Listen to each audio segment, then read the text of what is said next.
So I have volume 5 of the Deadpool Classic.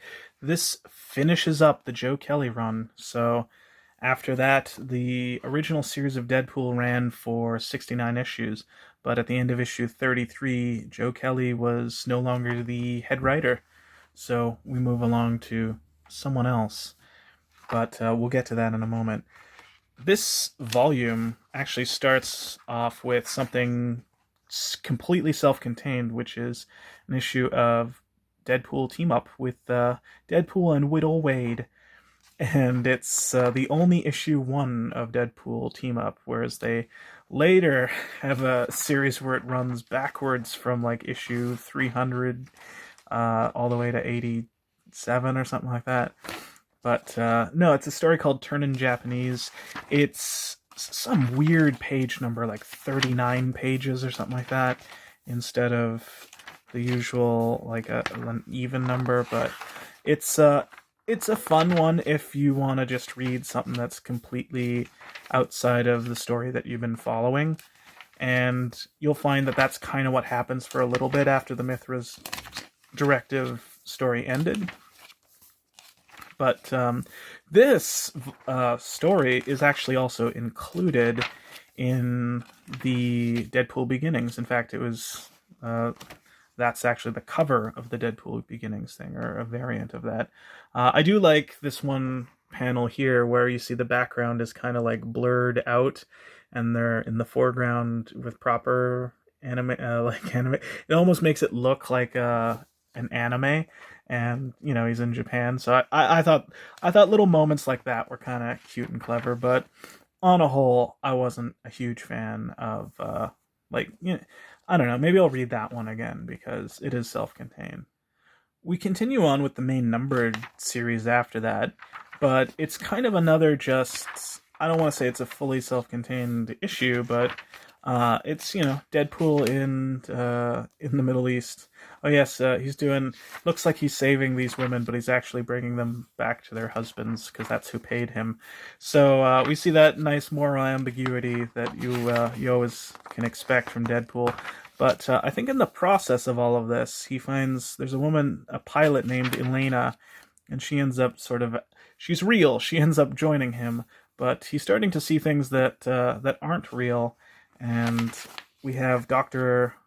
Bong reveals at the very end of this that he's actually going insane.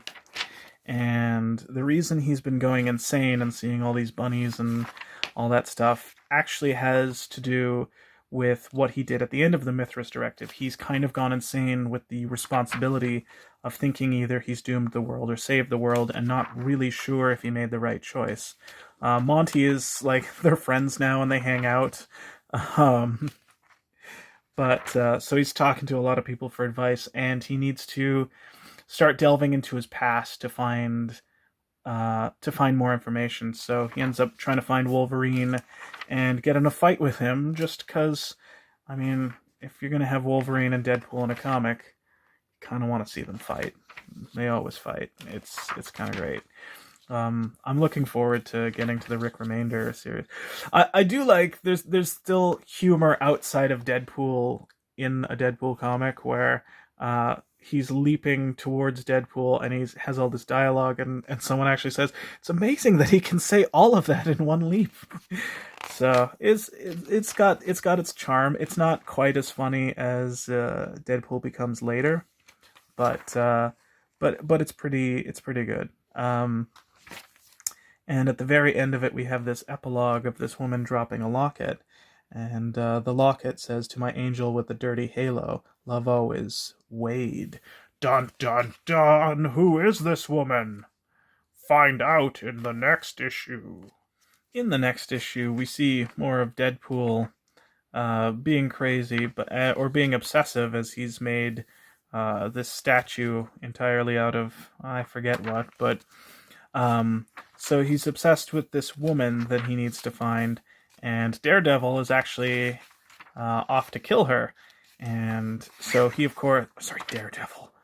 Bullseye is off to kill her. So we have another fun... We haven't seen, Bullseye and Deadpool go at it since issue, I don't know, 11 or something like that.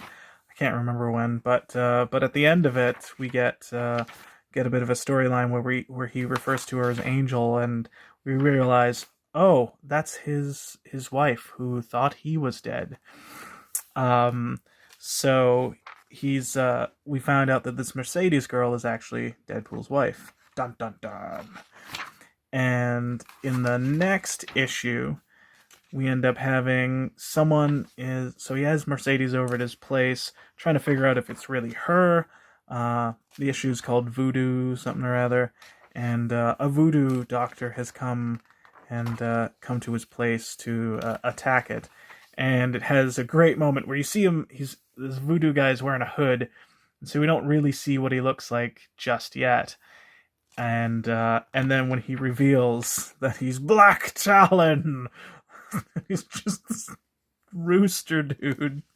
And Deadpool, of course, has the appropriate reaction of just not being able to laugh, and then like even his henchmen start laughing, and it's just like look at how friggin' ridiculous this dude is. Like, and I'm sure he's established. Like, I don't know if he's ever had his own comic, but I'm sure he's established. But he has Monty dressed up like a commando dude to protect Mercedes, but Monty doesn't actually know how to fire that gun or even close this safety dome that they're in. So she gets kidnapped. He just pretends to be a zombie.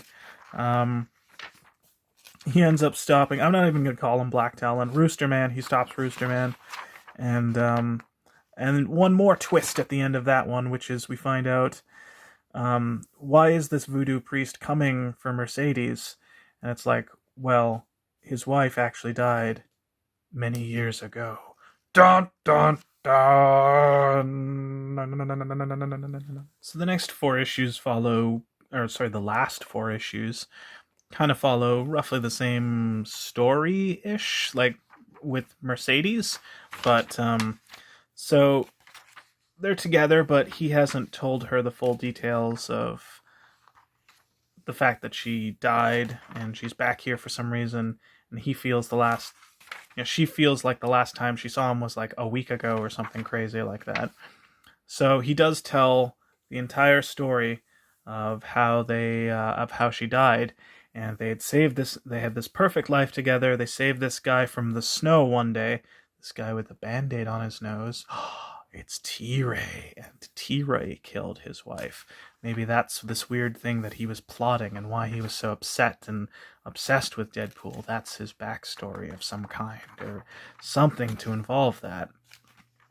So he finally tells her there's a lot of other stuff going on with the people from Hell House, because they're trying to find T-Ray. T-Ray ends up trying to kill Monty and leaving his body there, with sort of a come get me thing. So yes, he's definitely evil and sitting in an evil chair, planning evil things as one does when they are evil. In this issue, we go back to LL and L, and we see Zoe has become a very different person, power hungry. She refers to herself as the overboss, and Deadpool brings Monty back here to help him, and she ends up saying, okay, good, let's strap him back in, and we're gonna throw Deadpool in prison. So Deadpool, Mercedes, and his pilot, Eleni, they're in prison. But meanwhile, in case I haven't mentioned earlier, Monty's always kind of had a thing for Zoe, and she starts scanning his mind at some point, and she finds out, even after everything bad she's done, he still has feelings for her, and she's really touched by this. And so she calls off her guards and says, okay, fine, we'll let you go, kind of thing. And she decides she wants to, they are going to live a life together, Monty and Zoe. And so this portal's only open for a little while, go through, and Deadpool and Mercedes like, do we want a fresh start too? And they decide, you know what, yes, let's go to the Bahamas, let's have a new fresh start and leave this crazy, crazy life behind. So they do, and they go through the portal, and they show up in the snow, and they're like, "This isn't the Bahamas," and then like T-Ray's there, and it's a trap. So that's a fun little cliffhanger because it couldn't be that easy, and besides, at the end of the day, you don't want your main hero to just go and retire. Okay, so the final two issues, 32 and 33, are a two-parter.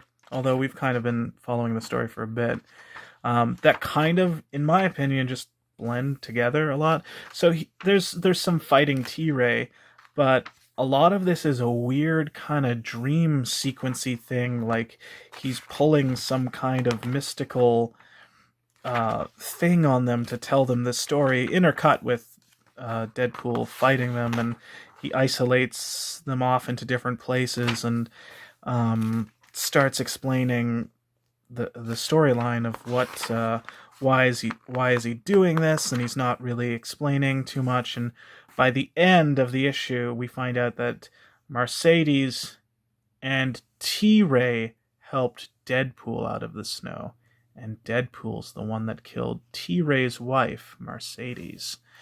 So the final face-off, yeah. So we see a lot more of this dream sequency thing, and it's like, yes, I brought Mercedes back from the dead to seek my revengeance. Revengeance. That's not a real word, but not according to Hideo Kojima. So he brought her back, I guess, in a new suit so that she's more of a superhero. He shows, Deadpool, here's all the people you've killed over the years. I think only like one of those was from, like one person from like the Circle Chase or the earlier comics, but a lot of them were from Joe Kelly's run. And it's supposed to be the scene where he breaks down and feels guilty for everything. Then after a moment, he's like, wait, sorry, T-Ray, you spent your whole life doing this and brought someone only back from the dead to get vengeance, and lied to them and had the power to do this earlier and wouldn't have, and like just anyways, he kind of turns on T-Ray. She kind of turns on T-Ray, but she still, kicks Deadpool in the nuts because he did murder her. He was a different person then, and he's like, no, he changes. And that was kind of the moral of the end of the story, which is like people change and people can be a hero. And I thought that was kind of a fitting end for this writer's completion of it, because he started off in issue 1, hero or not, and ended up coming full circle to say, no, this character has an arc. You can change. You can not be such a piece of poo. And it has a nice, cute little thing of him with Death and in Death's romantic embrace, and a little bit of stuff where it's like, be sure, are you gonna be gentle with me? I won't. Rawr. And it's just a cute little ending to that. And that and then there's one dumb little bonus, Deadpool, baby's first Deadpool, and it's got cutouts and mazes and stuff, but not really a comic, just a series of fun stuff. And yeah, and that's how that volume, as well as the Joe Kelly run, ends. So I guess my thoughts on this run as a whole. I know a lot of people have really considered the Joe Kelly run to be sort of a definitive run of Deadpool and a well-revered one, but I honestly, it felt kind of hit and miss for me. It doesn't have a lot of the things that I liked from Deadpool from when I first started reading, which was the Cable Deadpool series in like 2007 or whenever that was. That was kind of the series that I liked. And I only even read a few from there, and then some later stuff with the Daniel Way thing. But I think part of it is one of the main story arc, or the big story arc with the whole Mithras directive, is it's really drawn out, and it's really like it gets so wordy at some points in this, but like there's just like, look at that page, like I saved it because it's like it's like the start of an issue. You're starting an issue and you're getting like just that, just tons of that. And it was just, I don't know, it made, like I said, my eyes just gloss over, and I just stopped being interested. And I guess it was different because we're talking like 1997 to the end of 99, or roughly around the end of 99. And the internet wasn't big. You couldn't just look up and find out what happened in the previous issues. So there's a lot of reiteration every single time they approach this story. And this story is a really convoluted, complex story. So they keep repeating themselves, and it ends up just kind of making me just not as interested. And I think that was when Deadpool's on his own, when he has his own sort of like self-contained story that gets away from a big arc. I always feel those are the best moments, in at least in this series. But I'm looking forward to see how the rest of the original run goes, and we'll be covering that next time. I give it overall a 2.9 out of 5. Yeah, let's go with that.